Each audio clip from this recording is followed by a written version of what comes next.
नमो नमः। CBSE संस्कृते भवतां सर्वेषां पुनरेकवारं स्वागतम्। अद्य वयं नवमी कक्षायाः शेमोषि इति संस्कृतपाठ्यपुस्तकस्य तृतीयपाठः गोदोहनं पठामः। अस्मात् पूर्वं प्रथमे भागे वयं गोदोहनम् इति नाटकस्य प्रथमं दृश्यं द्वितीयं दृश्यं च पठितवन्तः। अद्य अस्य नाटकस्य द्वितीयभागे वयं तृतीयं दृश्यं चतुर्थं दृश्यं च पठामः। छात्राः, वयं प्रथमे भागे पठितवन्तः यत् उमा चन्दनस्य समीपे आगत्य कथयति यत् तस्याः गृहे महोत्सवः अस्ति। एतस्य कृते शेटक 300 परिमितं दुग्धस्य आवश्यकता अस्ति। अधुना अग्रे किं भवति पश्यामः।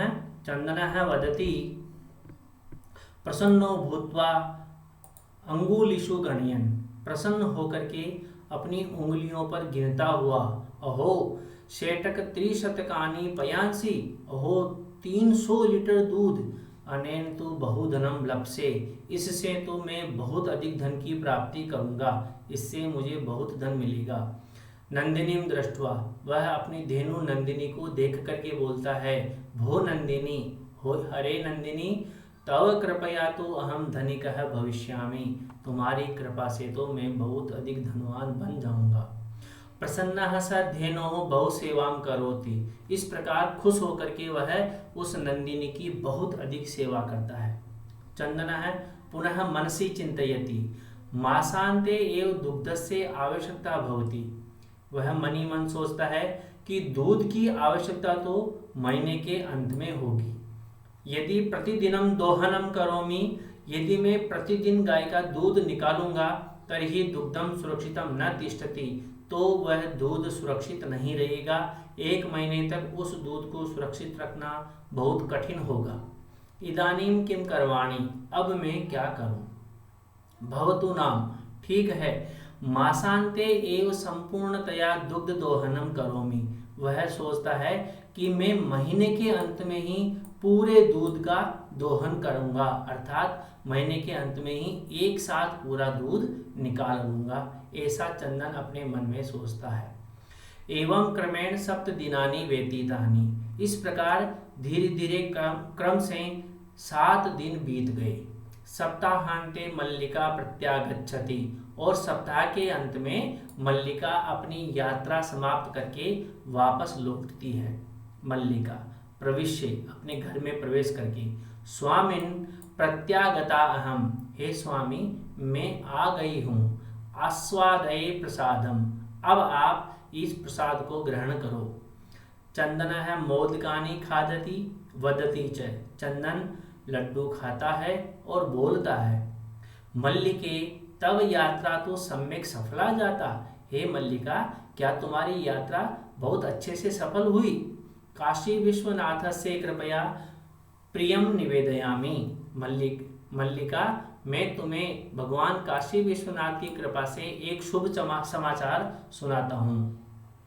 मल्लिका साश्चर्यम, बड़े ही आश्चर्य के साथ, एवं ओहो ऐसा, धर्म यात्रा अतिरिक्तम प्रियतरम किम, धर्म यात्रा के अलावा इससे अधिक प्रिय समाचार और क्या हो सकता है।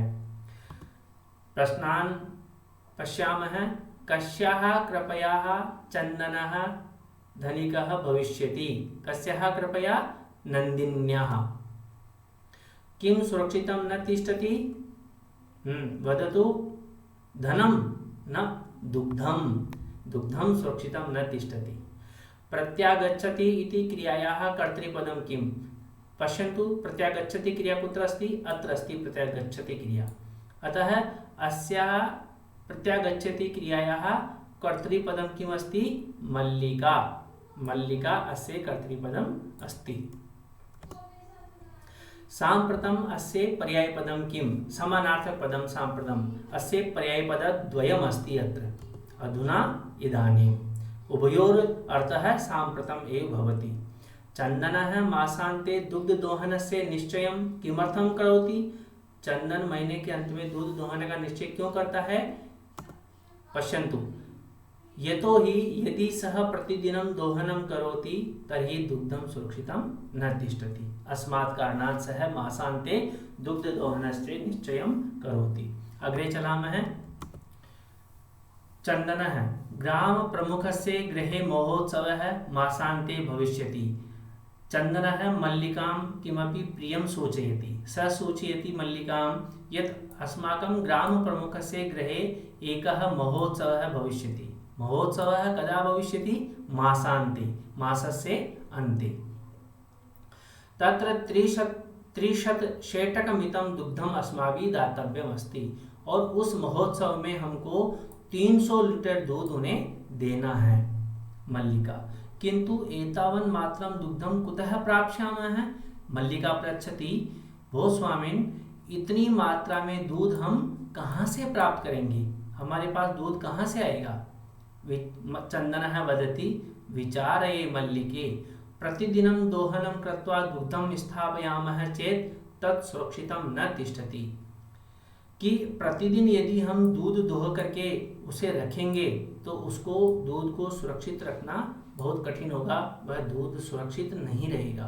अतएव दुग्ध दोहनम न क्रियते, इसलिए अब हम दोनों दूध दोहन नहीं करते हैं। उत्सव दिने एवं समग्रम दुग्धम धोक्षावः, वह बोलता है हम उत्सव के दिन ही पूरा दूध निकाल लेंगे या पूरा दूध दोह लेंगे।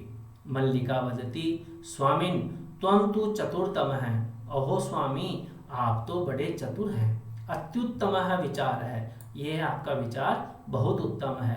अत्युत्तमः अस्य संधि विच्छेदः भविष्यति, अति उत्तमः अर्थात श्रेष्ठः। भवतः अयं विचारः अतीव श्रेष्ठः अस्ति। अधुना दुग्धदोहनं विहाय केवलं नन्दिन्याः सेवाम् एव करिष्यावः। मल्लिका वदति, अधुना वयं दुग्धदोहनं न करिष्यावः, वयं किं करिष्यावः? केवलं नन्दिन्याः सेवाम् एव करिष्यावः। अब हम दोनों केवल नंदिनी की सेवा ही करेंगे।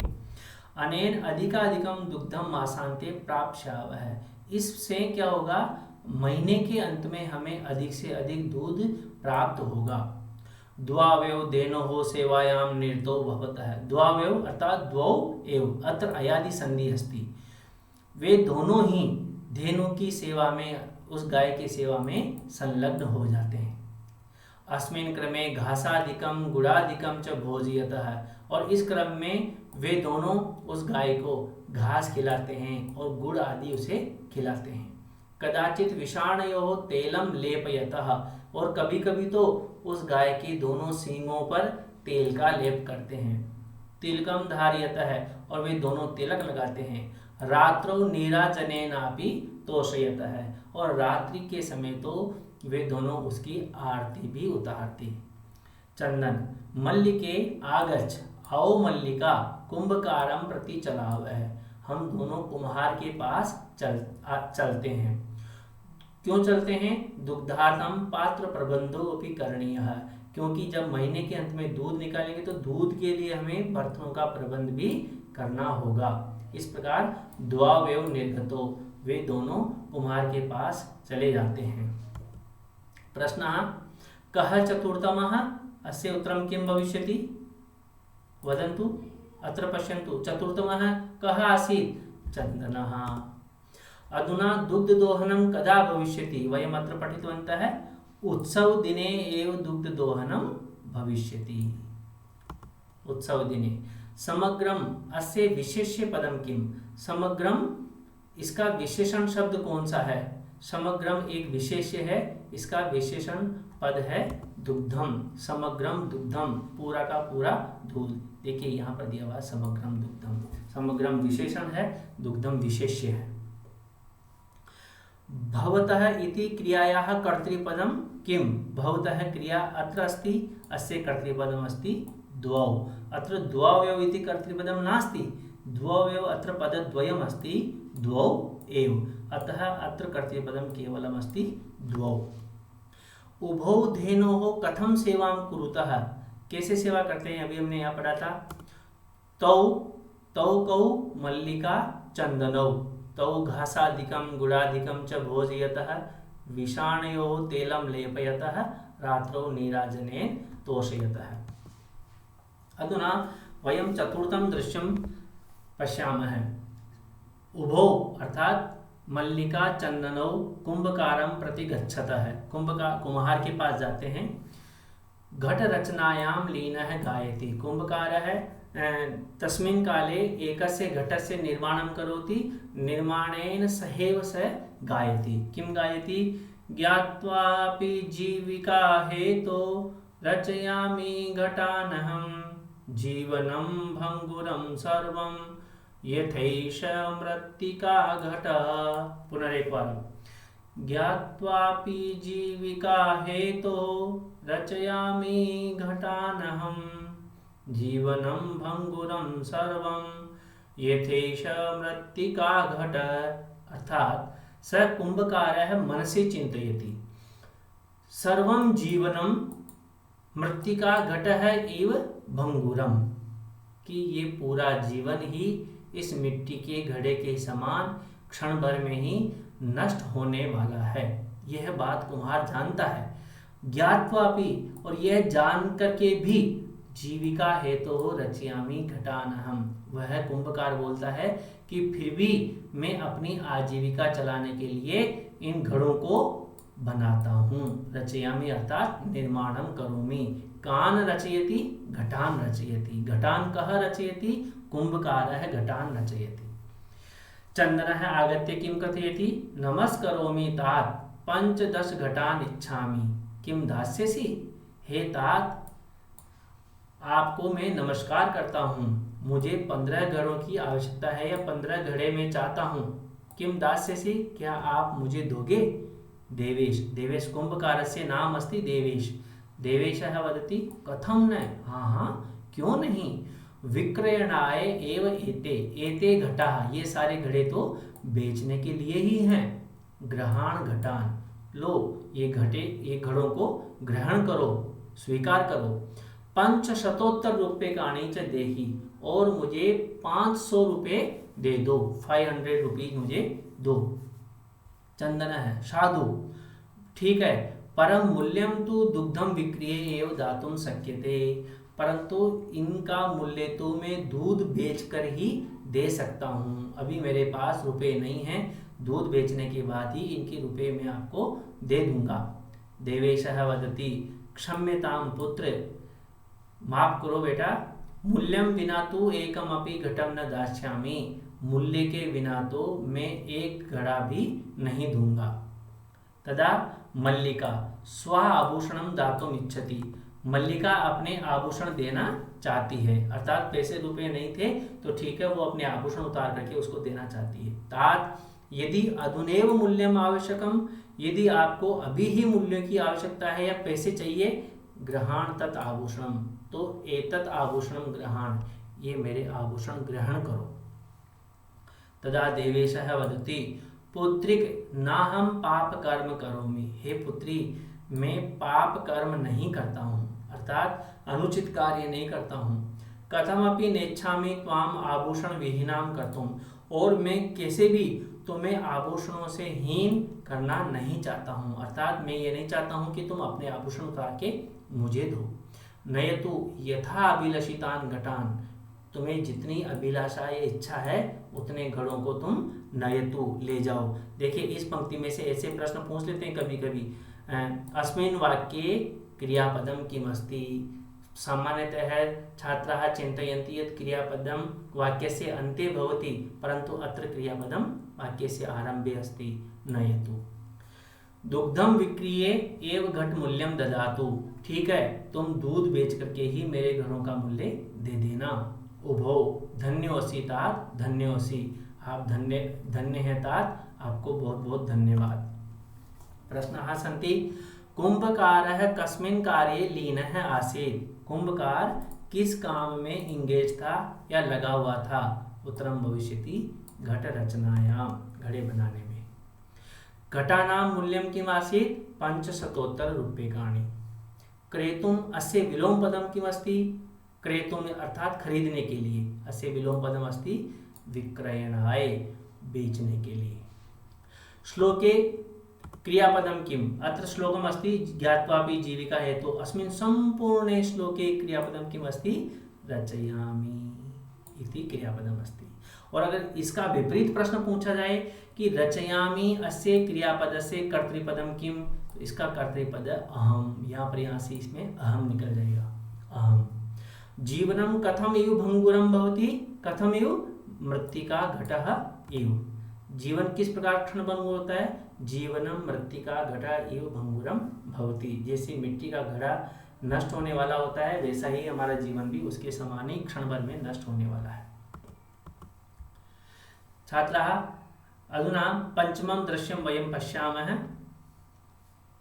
मासानंतरम संध्या काल है, महीने के अंत बाद पूरा जब महीना समाप्त हो गया उसके बाद संध्या का समय आता है। एकत्र रिक्ताः नूतन घटाः सन्ति, एक तरफ तो खाली नए घड़े हैं जिनमें दूध भरना है।